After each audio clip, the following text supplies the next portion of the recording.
This is a 26 pitch Ron Hill. He's like a master at his craft when it comes to propellers. This is the third attempt to go looking for the prop. So which side did you think the prop was on?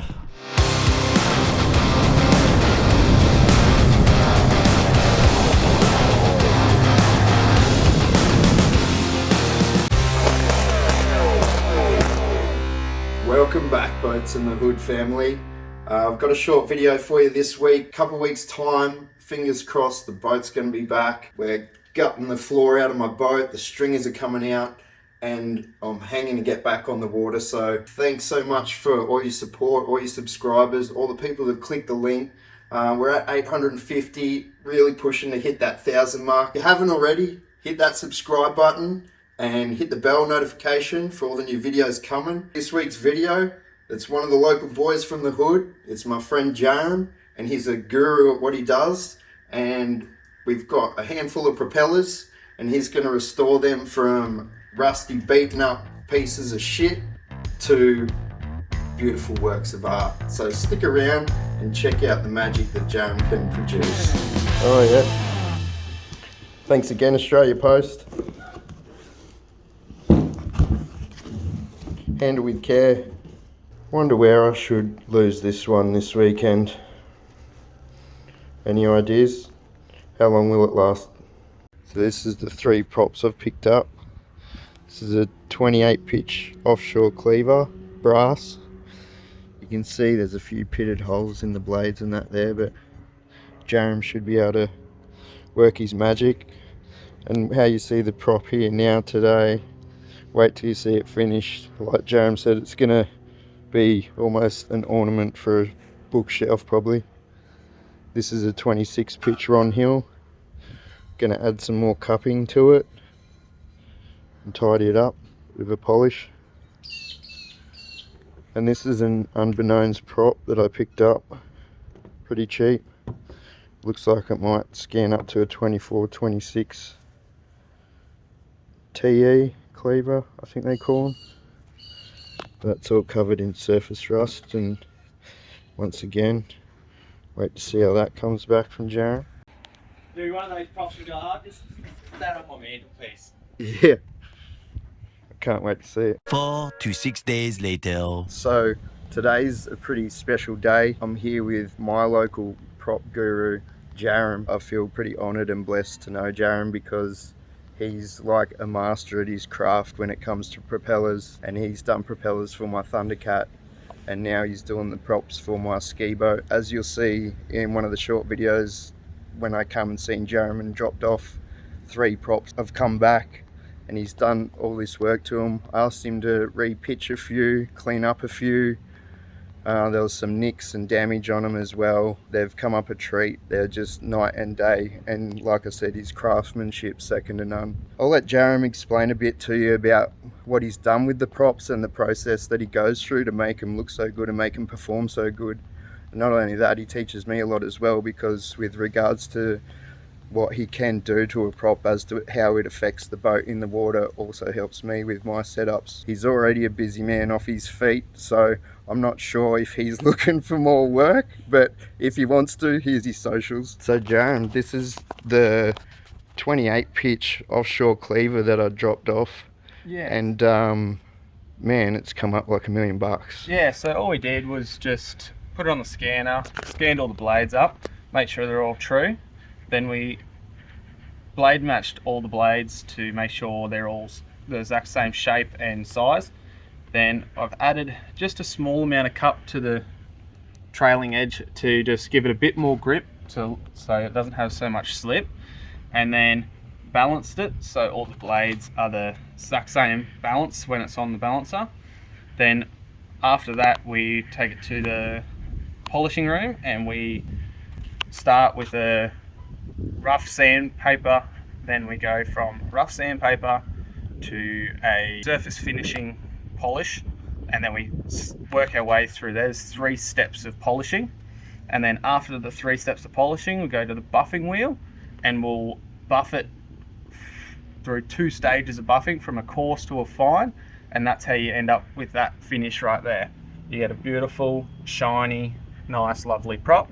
and the performance you get is second to none. And not only that, I mean, we can zoom right in and you can see the most tiniest minute specks in some of these blades, but as Jaram was explaining to me, that's also an imperfection of when these props are cast. So he could, as he explained to me, like you could grind all day and it might get worse, or you grind it out, but all you're doing is affecting the face of the blade, which you really don't want to affect it. So you're better off, in a certain sense, leaving it, otherwise it will just cause more damage sometimes to the slope of the blade and all the other pieces that go with it.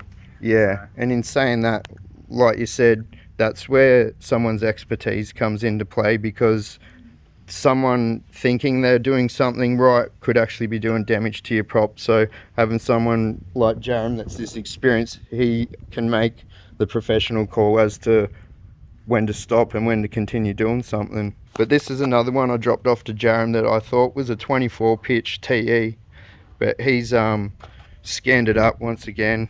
Yep. Run us through. Right, yep, same sort of deal. Scanned it up. It was ended up coming up as a 26, but Josh thought it was a 24, so that was a good surprise for him. Then we did the same thing. We just blade matched them all, made sure all the blades are the same shape, make sure none of the blades are out of balance. This one was fairly thick on the leading edge, so it's all thinned out nice to cut through the water easier. And in the exact same stage with the polishing, go through all your polishing stages.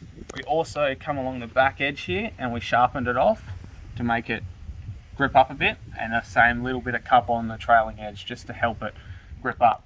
But it turned up a lot worse than it started now, so it's much nicer. Yeah, this one was absolutely covered in surface rust. It was like it was left in salt water by the time I found it and got my hands on it. A guy had it in a stored in a shipping container. It wasn't actually for sale, but I seen it in the corner of a picture for a cowling for sale, and I asked him about it and he managed to let it go. Once again, Jaram's done a magnificent job on here. He actually said they finished it with a different polish. It almost looks like very minute lines through there. It just hides the bit of light.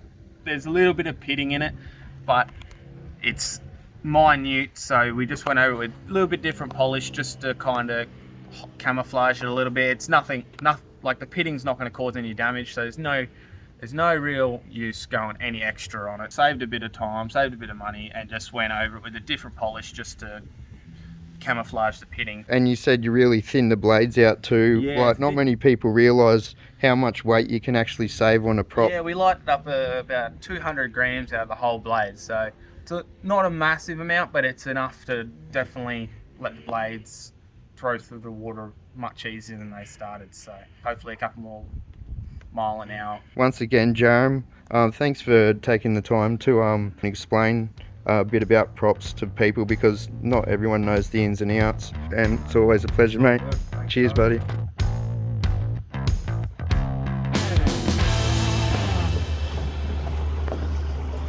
Now it's my turn to get towed. Zing, zing, zing. Good times. So this is the third attempt to go looking for the prop, and it's cold as. Friend George is coming. He's got some scuba tanks with some lines. Hopefully have a bit of luck and we can find this prop.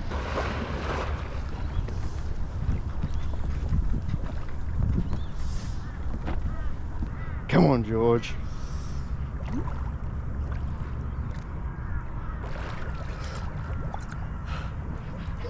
It's not too bad. Yeah. It's about a metre of this. I practically swam along the brick line to start with. Yeah. I can see the anchor. Yeah. So which side did you think the prop was on? This side. Okay.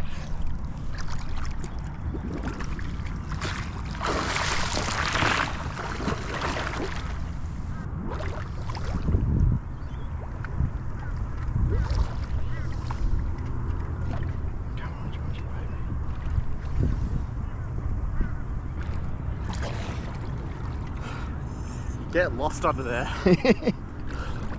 I've looked like most of like a 5-meter circle in front of the float I try behind.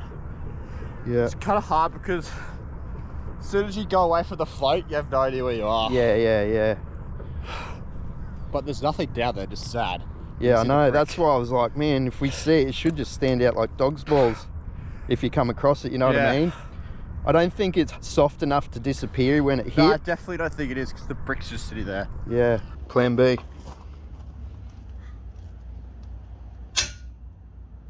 Fourth attempt. We're going to give magnet fishing a go. Now we're fishing for high performance boat parts because they are too expensive to leave at the bottom of the river. I know it's a long shot, but imagine how good it would be if I got it first go. That's wishful thinking. But this is my magnet. It's about 68 bucks off eBay. But yeah, should hopefully do the job.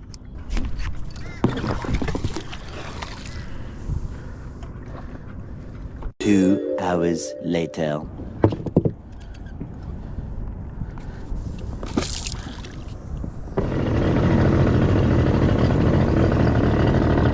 Doing some trawling. Nothing yet.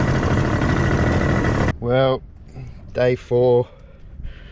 I've thrown the magnet around for an hour and a half and I've just trawled the river for probably another hour and a half, 2 hours, and nothing. So I'm going to start wearing this a bit more now because look at how great I am at breaking shit. I leave so many propellers at the bottom of the ocean, gearboxes, blow up motors. I'll keep bringing it to you. I'll keep breaking it and hit that like button. Yo!